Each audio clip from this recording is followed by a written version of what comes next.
ഇവിടെ താമസം തുടങ്ങിയിട്ട് ഏകദേശം 5 വർഷമായി. പക്ഷേ ഈ കഴിഞ്ഞ മെയ് 23-ാം തീയതി അതിശക്തമായുള്ള മഴ വന്നിട്ട് ആ മഴയിൽ ഞങ്ങൾ വീടിനകത്ത് അരയോ അതിൽ അറ്റ്ലീസ്റ്റ് ഒരു എന്താ പറയുക 1 മീറ്ററോളം വെള്ളം വീടിനകത്ത് കയറി ഒത്തിരി നാശനഷ്ടങ്ങളുണ്ടായി.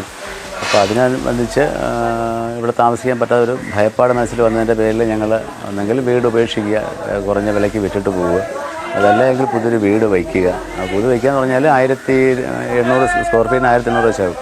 മിനിമം ഒരു 25 lakhs 30 lakhs വേണം. അപ്പോൾ അതൊരിക്കലും ഇപ്പോൾ എന്താ പറയുക സാമ്പത്തികമായിട്ട് ഇല്ലാത്തതുകൊണ്ട് ഞങ്ങൾ പുതിയ ഒരു ഭൂമി എന്ന് പറഞ്ഞ കൺസ്ട്രക്ഷൻ കമ്പനി അവരെ ബന്ധപ്പെട്ട് അവർ ചെയ്യുന്ന വർക്കുകൾ തിരുവനന്തപുരത്തുണ്ട്, എറണാകുളമുണ്ട്. അപ്പോൾ അവിടെയെല്ലാം ഞാൻ പോയി കണ്ട് ഓരോ സ്റ്റേജിൽ ഞാൻ പോയി കണ്ടിരുന്നു. കണ്ടതിന് ശേഷം പിന്നെ ഞാൻ അവരെ ഏൽപ്പിക്കുകയാണ് ചെയ്തത്.